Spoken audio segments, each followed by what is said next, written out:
Hi ladies and gentlemen, this is Christelle Martinette, and the reading for the month of June are going to be done with the tarot, the fire tarot. And I wanted to give you a brief explanation of that, and more so because after I got all of my, as you can see, all of my toys here ready, okay, I have a catalytic lamp up there which helps with clearing the air and purifying the air before I start to start my readings. And I stupidly touched the end, and now I have these two fingers burnt. Well, anyway, let me tell you, the Fire Tarot uses fire as a myth in all of its forms and interprets tarot-related scenes through the tarot-related scenes. The major arcana each have they depict a god linked with fire, and the minor arcana are linked with fire as either help, spiritual and sacred fire, emotional fire, and earthly fire. And according to the creators of the tarot of fire, the artist is Franco Rivoli, and it was thought to have fire among the primary elements that put humanity on the path to civilization. This is what motivated the creators. This tarot deck focuses on worldwide myths of fire, gods, goddesses, and I'll show you some of these major arcana. Elemental beings, animals, and even abstract concepts of fire. It's a fascinating tarot deck. It's hot. It's really hot. And it's very brilliantly conceived. The artist, as you can see, many of the pictures, much of the artwork is with a black, dark background, so the element of fire can be more pronounced. This is the Wheel of Fortune, for example.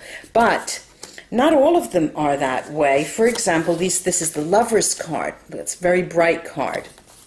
The major arcana, as we were saying, concentrates on some of the most potent myths of fire in the cultures of the different areas of the world. And there are powerful and quite familiar mythical figures such as Prometheus. We have Prometheus as the Hanged Man. Then we have Ocrisa, the Vestal version, as the High Priestess. And there's also Osiride, the Egyptian underworld god, serving as justice. Hermes is none other than the magician. And more symbolically, on a more symbolic level, there's for the tower we have the Vesuvius that destroys the city of Pompeii. And there we have also fire raining down from the skies. Here, fire raining down from the skies that burns Sodom and Gomorrah in the Judgment card. And many of these cards are also depict forbidding, characters that we don't talk about. For example, the Empress. The Empress here is the Maori goddess, Makuika, and who does radiate strength, as you can see, and primal energy. There's also the devil here. Malach is the horned monster of legend. Then there's this hermit, which is the Dreamtime figure, Karakarok, who is a very commanding hermit. Now, these are, since they deal with the elements and the element of fire, here you have the lightness and darkness rolled up into one, reminding us that there is lightness, there is darkness, and light doesn't exist without darkness. And we all tread, since we're human, across both worlds. Now, on to our June 2017 readings, ladies and gentlemen. Hello, Aquarius. Hi, Aquarius. This is Christelle Martinette, and I'm going to be reading for you for the month of June. Aquarius, what's in store for you for the month of June? Let's concentrate on you, Aquarius, for the month of June with the Spiral Tarot. Aquarius in the month of June. Aquarius in the month of June. Aquarius in the month of June.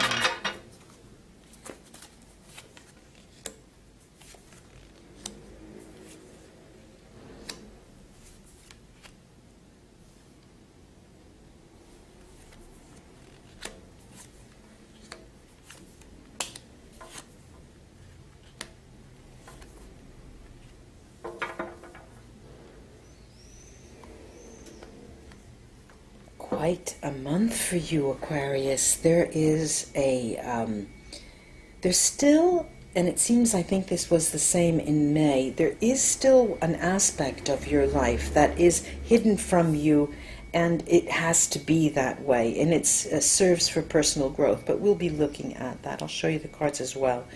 And whereas you will be feeling in the month of June that things are moving so quickly, so quickly, and you feel that. And quickly in the sense of coming together with a loved one, coming closer to someone who you are, you're a significant other, or someone who has been taken from you, or who is far away from you. That's how you feel. Things are going to be developing very quickly, in some way. And it doesn't necessarily mean that you have to have physical contact, but there's signs and there are things that you will see, you know, the writing on the wall, so to speak.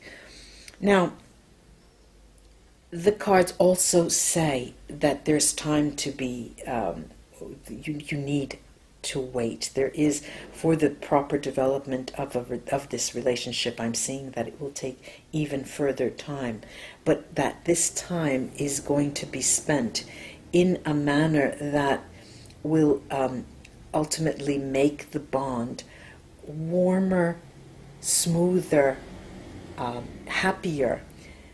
But again, I have to say, Aquarius, and I'm stressing, there is a part of this that you'll never be able to understand.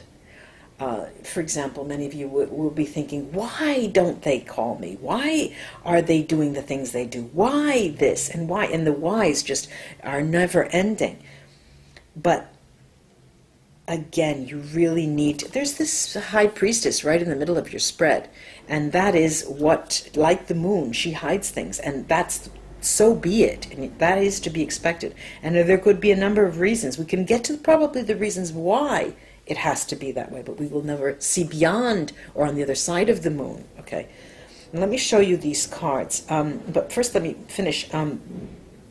There are going to be baby steps made towards the end of the month. Very short baby steps, very small and slow baby steps. But you, Aquarius, have the energy under, you know, a fior di pelle, right under the surface of your skin, whereby you are ready to lash out. You're ready to take that person and, you know, smack them around, throw them on the ground. You know, you really have this pent-up energy that's is bordering on the level of being almost negative for you, let alone for the partnership, you know. And this, let me show you the cards first. The Seven of Cups, the Seven of Cups, the Knight of Swords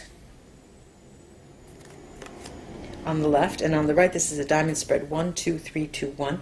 On the right, I have the Two of Cups, oops, the Four of Swords, the High Priestess, the Queen of Cups, the King of Swords, the Empress, and the Seven of Pentacles. I'm going to take the Vera Sibilla cards here to see if we could get to the root of what is happening, or the why you're not supposed to know. Let's see.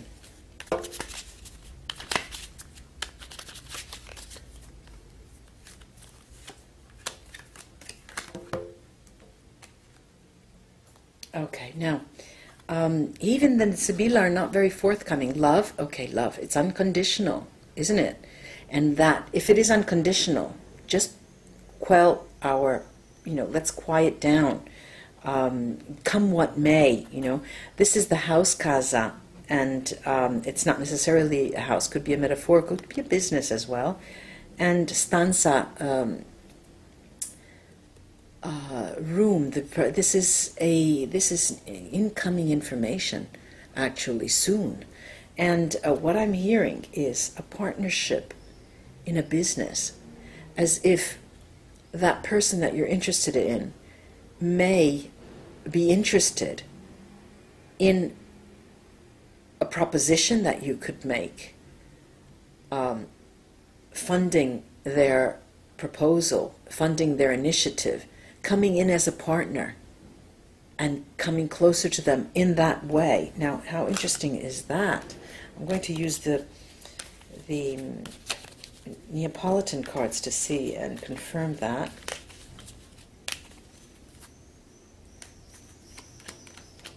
Yes, it will, exactly. Look, this is the Three of Wands, really like that. Three of Wands, the Knight, the Page of Wands, and the Seven of Pentacles.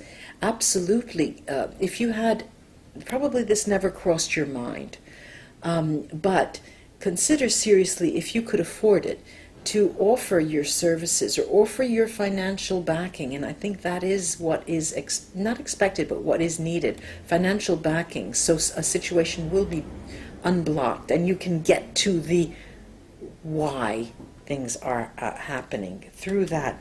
How interesting. How interesting.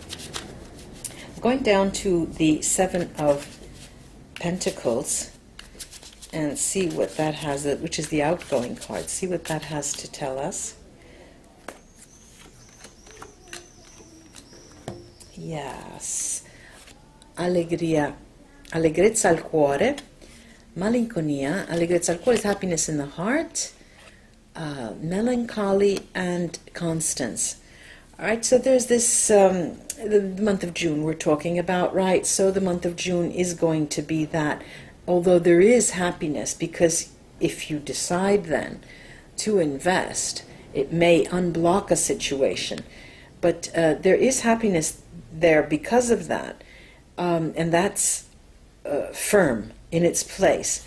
But there's also a sort of sensation that there was a time when she and I were in a good place. We would communicate, we would actually interact. There was a passion, there was more direct contact. And that's not the case now. Okay, so that is this Seven of Wands at the end, the Seven of Pentacles at the very end.